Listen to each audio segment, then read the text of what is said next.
Baik, di minggu ketujuh ya, produktivitas samudra dan organisme bentik. Nah, ada 8 topik yang kira-kira akan kita diskusikan. Yang pertama mengenai produktivitas samudra, kemudian faktor-faktor yang mempengaruhinya, kita mendiskusikan fotosintesis, serta bagaimana pengaruh upwelling terhadap produktivitas ya. Setelah itu kita masuk ke bagian kedua, yaitu mengenai bentik, yang ini dibagi menjadi 8 subtopik ya. Pertama, kehidupan bentik di beberapa tipe dasar pesisir ya. Jadi dari berbatu, berpasir hingga berlumpur. Kemudian kita menyinggung tentang bioturbasi serta ichnologi. Dan yang terakhir kita diskusikan mengenai komunitas kemosintesis. Baik, kita yang pertama dulu. Jadi produktivitas samudra ini adalah bagaimana organisme yang ada di samudra itu memproduksi senyawa organik ya. Jadi senyawa organik ada komponen C, HO ya yang kalian kenal, itu berasal dari unsur anorganik. Nah, jadi proses untuk mengubah anorganik menjadi organik ini itu melalui proses fotosintesis. Ini yang paling besar ya, jadi 99,9% yang menghasilkan senyawa organik kita itu adalah proses fotosintesis di dekat permukaan laut. Kenapa dekat permukaan laut? Karena membutuhkan cahaya matahari ya sebagai energi untuk fotosintesis. Kemudian yang sedikit 0,1% itu ada di dasar samudra dekat dengan aktivitas cerobong hidrotermal maupun rembesan migas ya yang disebut sebagai proses kemosintesis. Nanti kita akan lihat di bagian akhir perbedaan keduanya apa ya di situ. Nah, yang jelas senyawa organik yang dihasilkan oleh proses-proses fotosintesis maupun kemosintesis ini merupakan awal dari rantai makanan. Mengapa? Karena organisme yang memproduksi fotosintesis tersebut ya karena dia mengubah anorganik ya menjadi organik, maka dia menjadi sumber makanan ya bagi organisme yang lebih tinggi ya di situ. Jadi proses produksi yang ada di samudra itu merupakan awal dari rantai makanan. Nah, umumnya yang melakukan fotosintesis, yang kemosintesis nanti kita diskusikan ya. Yang melakukan fotosintesis ini ada 3 jenis, yaitu tanaman seperti rumput laut ya gitu ya, algae, salah satunya fitoplankton ya, plankton, dan kemudian bakteri ya di situ.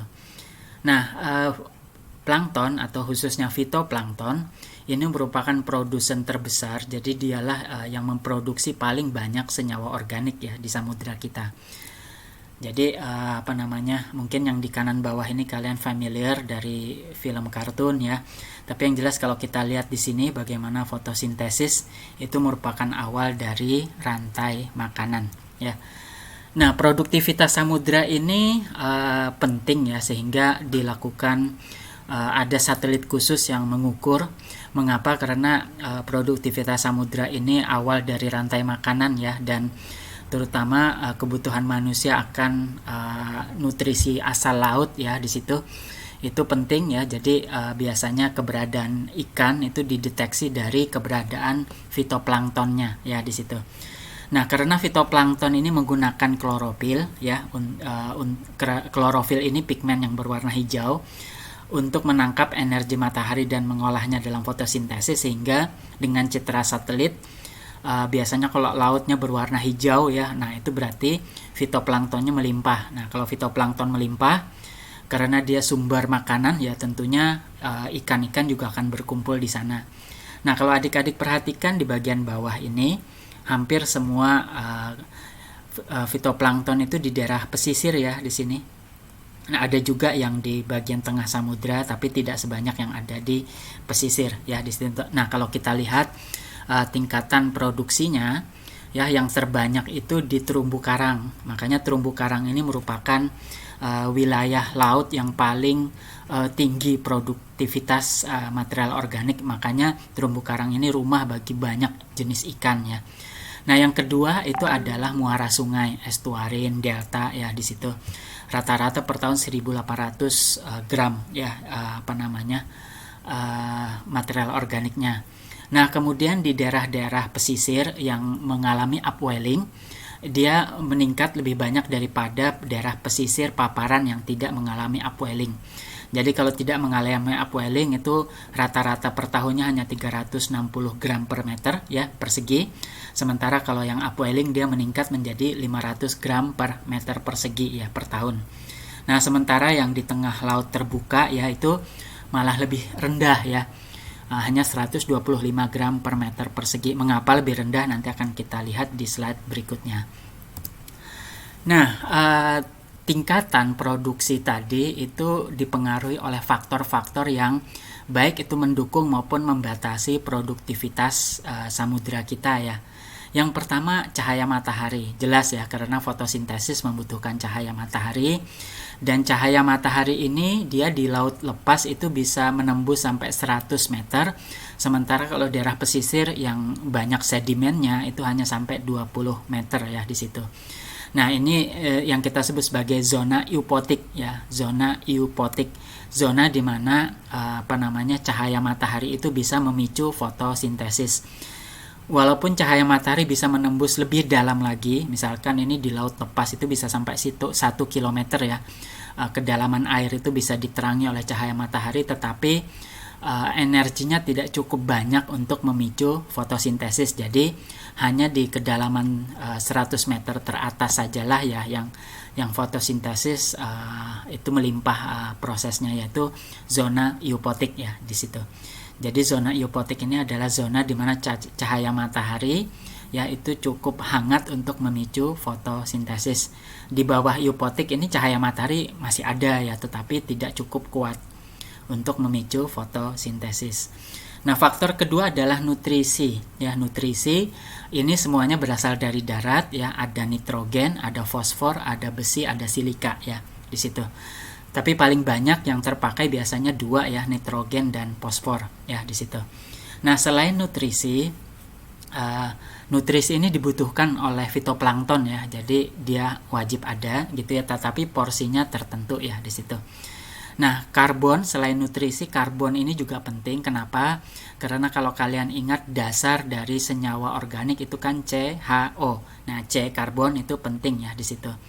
Nah, karbon ini kebetulan dimanapun ada ya berupa sebagai CO2, jadi nggak usah khawatir. Makanya karbon ini bukan pembatas ya di situ, nggak ada masalah, selalu ada. Nah, besi ini cukup unik ya. Jadi kalau besinya kurang ya di situ, maka proses fotosintesis terhambat ya di situ. Jadi ini menjadi pembatas. Nah, kalau kita lihat nutrisi ini dipergunakan dalam proses fotosintesis, dan organisme itu menggunakan perbandingan yang kita sebut sebagai perbandingan Redfield ya di sini, yaitu karbonnya 106, nitrogennya 16, fosfornya 1 ya. Jadi CNP 106 16 1 ya itu.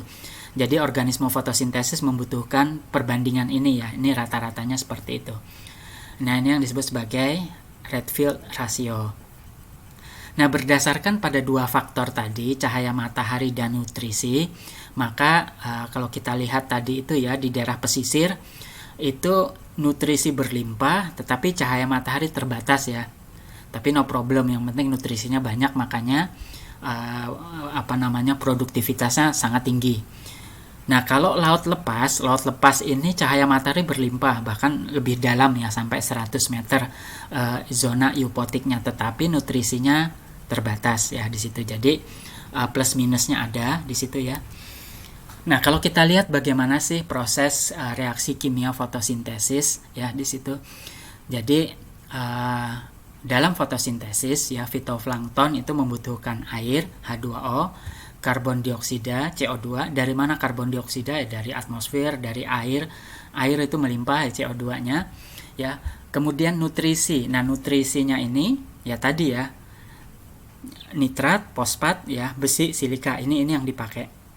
Nah, nutrisi ini semacam energi ya, tenaga, sama seperti kita kita melakukan pekerjaan, kita membutuhkan makanan. Nah, makanan ya di sini. Jadi nutrisi ini makanan bagi fitoplankton ya. Plus jangan lupa cahaya matahari ya, sinar matahari. Maka akan dihasilkan material organik CHO ya di situ. Plus satu byproduct-nya yaitu oksigen ya. Sehingga oksigen yang dibutuhkan oleh makhluk hidup ini salah satunya merupakan hasil dari proses fotosintesis ya di situ. Nah, di dalam 1 meter persegi ya di sini di gambar yang sebelah kanan itu kira-kira produksinya 120 gram ya, 120 gram karbon ya di situ. Karbon yang karbon dioksida itu dipergunakan ya untuk menghasilkan material organik tadi ya, CHO-nya. Jadi per 1 meter persegi 120 gram ya di situ. Jadi ini cukup menarik ya. Jadi kalau kalian mengingat global warming ya minggu lalu, itu salah satunya dipicu oleh gas-gas rumah kaca, salah satunya adalah CO2, karbon dioksida. Nah, sebetulnya karbon dioksida ini sangat dipakai dalam produktivitas samudra kita ya oleh fitoplankton. Jadi ini bermanfaat untuk mengurangi jumlah gas-gas karbon dioksida yang ada di udara ya di situ. Nah, kalau kita lihat kemudian di sebelah kiri ini bagaimana hasil dari proses fotosintesis tadi menghasilkan material organik, kemudian dia berlanjut ya dari fitoplankton dia dikonsumsi oleh zooplankton, dikonsumsi oleh ikan-ikan dari ikan kecil sampai ikan besar ya di sini. Dan ketika ikan-ikan ini mati ataupun ketika material organik ini tidak habis dikonsumsi, dia akan terendapkan di bawah. Nah, kalau terendapkan di bawah, maka organisme yang bersifat bentos, yang bentik, yang hanya hidup di dasar, yang kemudian mengkonsumsi ya di situ. Jadi ini bermanfaat semua, bukan hanya bagi organisme yang nekton, yang mengapung berenang, tetapi yang bentos ini juga ya, yang hanya hidup di dasar itu juga memanfaatkan hasil dari fotosintesis ini. Nah, tadi kita lihat di daerah pesisir ya di situ dia sebetulnya hanya 360 gram per meter persegi ya produksi dari fitoplanktonnya. Tetapi kalau dia dibantu dengan upwelling, nah upwelling ini adalah pergerakan massa air laut menuju permukaan ya, menuju zona eupotik. Kita sudah belajar upwelling ini akibat salah satunya rotasi bumi ya di situ. Efek Coriolis ya di situ. Nah, upwelling ini itu membawa massa air yang di dalam. Tadi kita lihat bagaimana nutrisi yang tidak terpakai tadi itu turun di bawah permukaan sampai di dasar ya. Dan di sini di dasar sana karena tidak terkena di luar eufotik, nggak ada fitoplankton, maka otomatis nutrisi nggak pernah dipakai. Nah, ini yang kemudian diangkat oleh zona arus upwelling ya ke daerah pesisir, sehingga di daerah upwelling inilah ya fitoplankton itu akan berkerumun ya di situ. Nah, otomatis ikan-ikan juga akan berkumpul ya di situ. Nah, ini upwelling itu akan menambah ya, meningkatkan produksi material organik di samudra kita. Baik, itu tentang produktivitas samudra. Kita kemudian masuk ke bagian mengenai kehidupan bentik ya. Salah satunya tadi kita singgung, kehidupan bentik ini dia sebetulnya menggunakan nutrisi, menggunakan hasil-hasil dari fitoplankton, fotosintesis ya untuk kehidupannya yang sudah turun ke dasar samudra ya, dasar laut. Nah, kehidupan bentik ini kita bagi ya berdasarkan pada karakter faunanya. Jadi ada yang sesil itu diam aja ya, seperti terumbu karang itu sesil. Ada yang fagil, dia bisa gerak ya, fagil bisa gerak seperti kerang ya, bintang laut ya di situ. Kemudian ada epifauna yang tinggal di atas permukaan, ada infauna ya. Infauna ini dia tinggal di bawah air ya di situ. Nah, ini yang jenis-jenis bentuk kehidupan ya yang ada di bagian dasar samudra atau bentik. Nah, kita bagi sebetulnya karena masing-masing hewan ini akan beradaptasi dengan dasar, maka jenis dasar ini kita kelompokkan sederhana saja jadi 3. Ada dasar laut yang berbatu, ada yang berpasir, ada yang berlumpur ya. Nah, ini kalau yang berbatu, hewan-hewannya bisa kalian baca ya nanti. Jadi ada kerang ya di sini, ada kepiting dan lain sebagainya ya di situ. Jadi ini semua yang hidup sebagai kehidupan bentik. Nah, kalau di dasar berpasir ya di situ, selain misalkan cacing tanah ya, kemudian kerang-kerangan, kemudian ada keong laut ya di situ, kemudian ada kepiting, kemudian ada teripang ya. Ini semua hidup di dasar berpasir, baik yang dia epifauna di atas ya maupun yang ada di dalam air ya di situ. Nah, kalau berlumpur macam-macam juga ya. Jadi ada yang oyster itu kerang-kerangan yang biasanya kita makan itu ya di situ. Jadi termasuk seafood ya di situ. Kemudian ada kepiting, ada cacing tanah dan lain sebagainya ya di situ. Jadi ini semua kelompok-kelompok kehidupan bentik pada bagian dasar laut yang berlumpur. Nah, terlepas dari jenis-jenis hewan ini, sebagian hewan itu memiliki gaya kehidupan yang sama yang kita sebut sebagai Lebensspuren. Ini bahasa Jerman ya, Lebens hidup, Spuren itu gaya ya. Jadi bagaimana dia hidup, cara dia hidup ya di situ itu kemudian yang kita akan meninggalkan jejak yang kalau di dalam geologi jejaknya ini kita sebut sebagai bioturbasi ya. Bio itu aktivitas biologis, turbation itu dibor ya. Jadi biasanya nih pada batuan, pada sedimen itu setelah tersedimentasi kemudian dia diganggu oleh aktivitas biologis oleh fauna bentik ini ya. Nah, kita di dalam mempelajari geologi bioturbasi, kita tidak menghafalkan seperti teman-teman biologi ya. Ini kerangnya apa, ini kepitingnya apa ya, tapi kita hanya membagi saja Lebensspurennya, gaya hidupnya, yang kita bagi menjadi 4. Ada yang dia meninggalkan jejak ya, seperti kerang ini, itu dia hanya untuk beristirahat. Nah, biasanya pada arus yang deras ya, maka kerang tersebut akan mengikat badannya pada dasar yang keras ya di situ. Jadi arus yang kencang ini tidak bisa menggeser si kerang ini tadi ya, sampai kerang ini tertimbun oleh pasir yang dibawa oleh arus laut tadi ya. Nah, ini kita sebut sebagai jejak istirahat ya, resting tracks. Itu Lebensspuren pertama. Lebensspuren kedua ya, gaya hidup kedua, dia menggali. Jadi kalau resting itu hanya menggali di permukaan. Nah, kalau dwelling dia lebih dalam lagi ya, dwelling. Jadi dia bikin rumah. Nah, bikin rumah tetapi cari makannya tetap di atas. Nah, ini biasanya bagi kerang-kerangan, hewan-hewan yang dia memiliki alat penangkap ya di permukaan. Jadi yang keluar itu hanya alat penangkap makanannya saja. Yang ditangkap apa? Ya phytoplankton ya, zooplankton tadi ya. Itu yang dibawa oleh arus laut itu ditangkap oleh mereka. Nah, ini adalah Lebensspuren kedua, yaitu lubang galian ya, dwelling lubang rumah ya di situ. Jadi lubang tempat mereka tinggal, lubang rumah.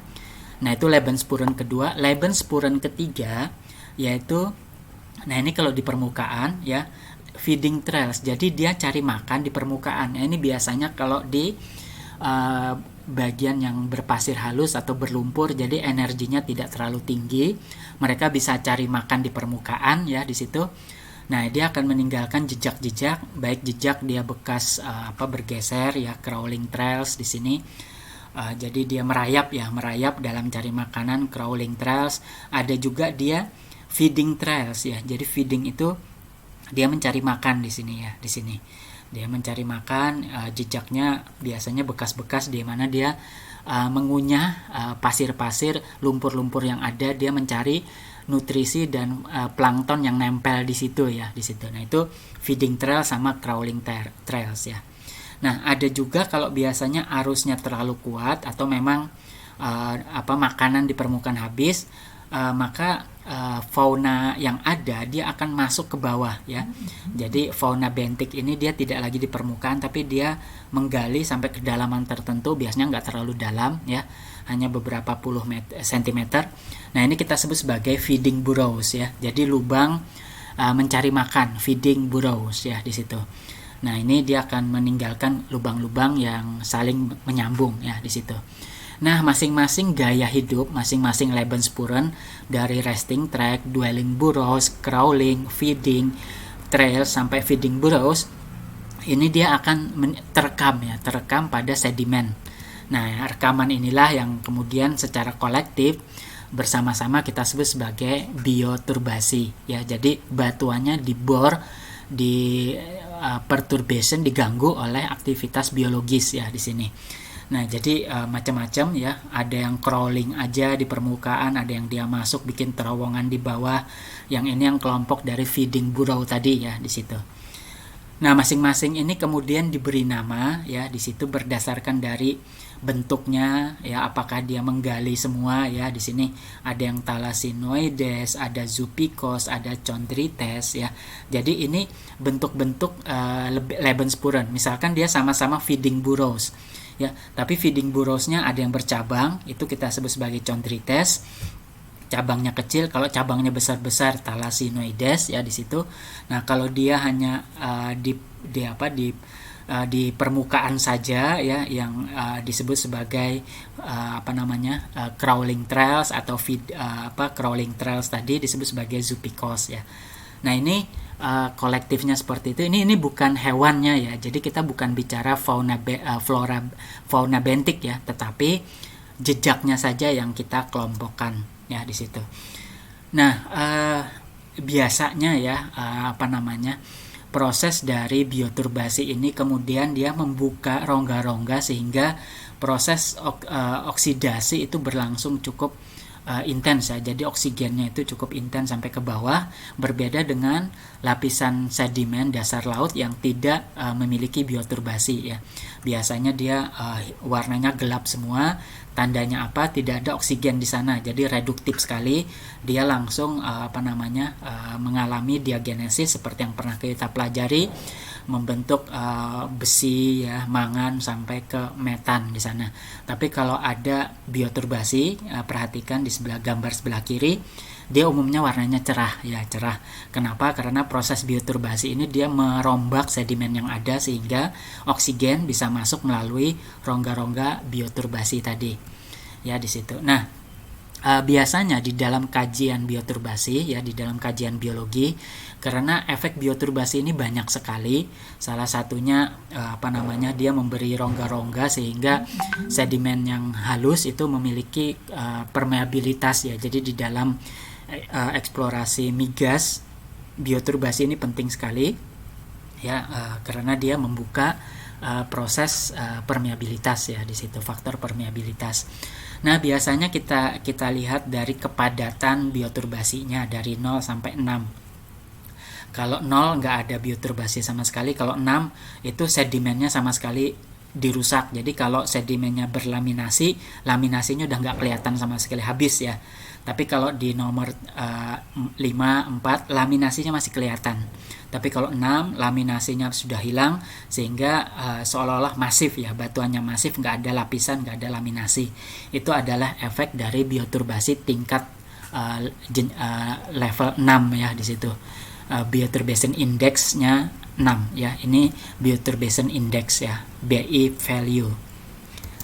Nah, asosiasi dari Lebensspuren tadi itu kemudian dikelompokkan oleh para ahli geologi, terutama ahli ichnologi ya, bagian geologi yang mendalami fosil jejak. Mereka mempelajari, mengelompokkan ya. Jadi mana saja yang dia feeding burrows dikelompokin, bentuknya beda satu sama lain. Kemudian mereka menempatkannya pada kedalaman-kedalaman tertentu berikut dengan posisi-posisi atau jenis-jenis dari litologi dasar laut ya. Jadi misalkan kalau berbatu dia kelompoknya tripanids ya di sini.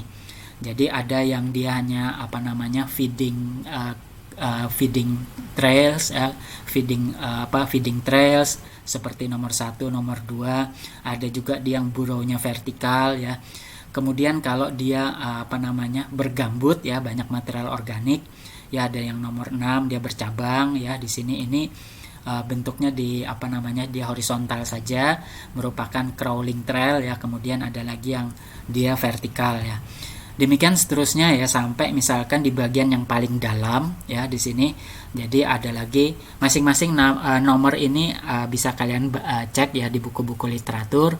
Dia memiliki namanya sendiri-sendiri ya. Nah, masing-masing kelompok ini itu kalau masing-masing nomor ini kita sebut sebagai ichnofacies ya, spesies. Sementara kalau kelompoknya ini kita sebut sebagai ichnogenera ya, genus ya di situ. Jadi ada 8 ya ichnogenera, dari Tripanid, Scolithos sampai Nereides ya di situ. Nah, jadi masing-masing ini dia memiliki tempatnya masing-masing, terkait dengan kedalaman, terkait dengan oksigennya, terkait dengan nutrisinya, terkait energi lautnya ya di situ. Jadi ini tidak berpanjang lebar ya, karena nanti kalian pelajari di kuliah lain, misalkan paleontologi ataupun sedimentologi ya. Jadi ini sebagai pengenal saja bagaimana kita melihat kehidupan bentik ya, itu juga dia kemudian meninggalkan jejak yang kita sebut sebagai fosil jejak ya, bioturbasi. Nah, kita tinggalkan kehidupan bentik, kita masuk yang lebih dalam lagi, yang hidup di punggungan-punggungan pemekaran ya, yaitu komunitas kemosintesis. Tadi di depan sudah kita singgung ya, ada fotosintesis, ada kemosintesis. Nah, perbedaannya apa? Kalau fotosintesis, perhatikan di atas ya, dia menggunakan energi matahari ya di situ. Kemudian CO2 diambil, kemudian dilepaskan oksigen ya di situ. Jadi dia penghasil oksigen. Sebaliknya kalau yang yang kemosintesis ya, dia tidak bisa menggunakan cahaya matahari karena sangat dalam, ribuan meter ya kedalamannya, cahaya matahari nggak sampai. Jadi dari mana dia mendapatkan energi? Nah, energinya didapat ya itu dari panas yang ada, kemudian dari sulfur yang ada, ini dipakai ya di situ di dalam proses kemosintesis ya. Jadi kalau fotosintesis, foto dari sinar matahari, kalau kemo dari bahan kimia ya di situ. Jadi itu yang membedakan keduanya. Nah, di dalam kemosintesis mereka sebetulnya satu simbiosis mutualisme dari banyak organisme. Ini yang kita sebut sebagai cacing pipa ya, tube worms, yang biasanya hadir di dekat pipa-pipa hidrotermal yang di daerah punggungan pemekaran. Dan di dalam sini ada bakteri kemosintesis seperti ini. Jadi di dalam pipa tabung cacing tabung ini ya di sini, kulitnya dia dibentuk oleh kitin ya di sini, jadi keras seperti tulang juga. Nah, kemudian di dalam sini ya, ini hatinya. Kemudian di sini ini plumes ya, tangannya untuk mengambil gas-gas yang ada, termasuk hidrogen sulfida ya di sini. Kemudian ini dibawa ke dalam ya, disedot ke dalam. Ini ada darahnya juga ya di sini untuk mensirkulasikan ya gas-gas tadi. Nah, kemudian di dalam tubuhnya ini ya disebut sebagai troposom ya di sini. Jadi troposom ini mikroorganisme ya di sini yang itu menghasilkan makanan ya, yang dari proses kemosintesis ya di sini. Itu. Nah, di sini di dalam troposom ini kalau kita lihat ya, itu ada kemosintetik bakteria ya di sini. Nah, inilah yang kemudian dia mengolah ya, kemudian karbohidrat yang dihasilkan, material organiknya kemudian diserap oleh darah ini ya di situ.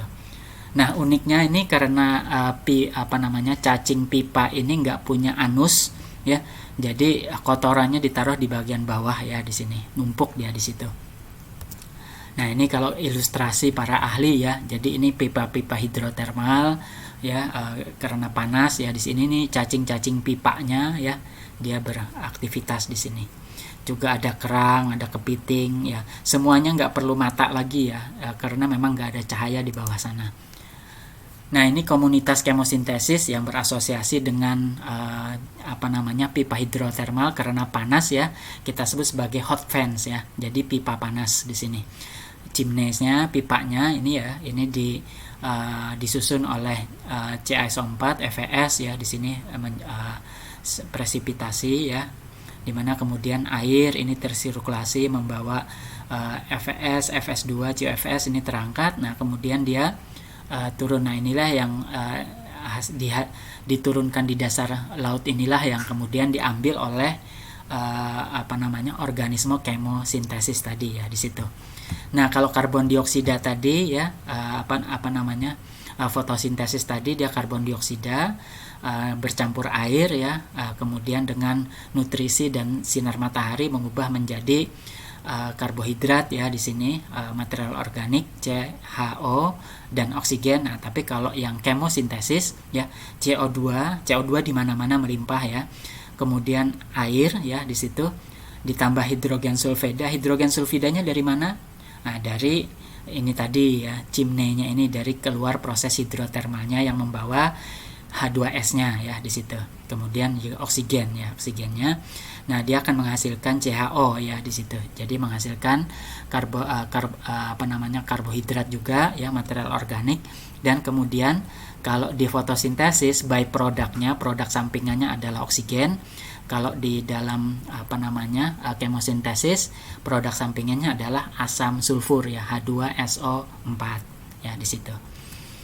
Nah, selain di hot fans ya, jadi di dekat-dekat pipa hidrotermal, kemosintesis ini juga biasanya berkembang di rembesan migas ya, minyak dan gas bumi. Ini karena dia tidak panas, dingin, dia disebut sebagai komunitas cold ships ya di situ, rembesan dingin.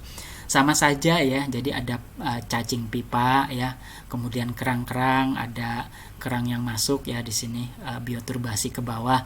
Dia sama ya, ngambil metan ini, gas metan, kemudian diproses ya di situ. Jadi gas metannya ini gas dari hidrokarbon ya di situ. Nah, ini ini di Teluk Meksiko ya. Ini kolam yang airnya sangat-sangat asin, brine pools ya. Di sini ini dia tidak bercampur dengan air laut yang di atasnya. Kenapa? Karena dia salinitasnya sangat tinggi ya, tinggi sekali sehingga dia sangat berat, dia ada di bawah. Nah, ini ketika hidrokarbon rembes, dia tidak cuma membawa migas ya, minyak dan gas, dia juga bawa air asin ya, air formasi. Nah, air formasi ini kemudian mengumpul di bawah, disebut sebagai brine pools ya di sini. Nah, brine pools ini ya, selain dia sangat asin, dia juga kaya akan gas metan ya tadi. Nah, makanya di tepinya ini tadi ya, atau ini petanya, itu akan banyak komunitas kemosintesis ya, kerang-kerangan, cacing pipa ya. Ini semuanya ada di tepi dari brine pools ini ya di situ. Demikian kalau kita lihat ini hewan-hewannya tadi ya, kepiting ya, ini ada gurita segala macam ya. Lagi-lagi ini semuanya dia mengambil karbohidrat ya, ataupun material organik dari cacing-cacing pipa, dari kerang tadi yang sudah mengolahnya. Jadi di bawah sini nggak ada fitoplankton ya, jadi langsung komunitas ini tadi yang mengolah dari anorganik ya menjadi organik.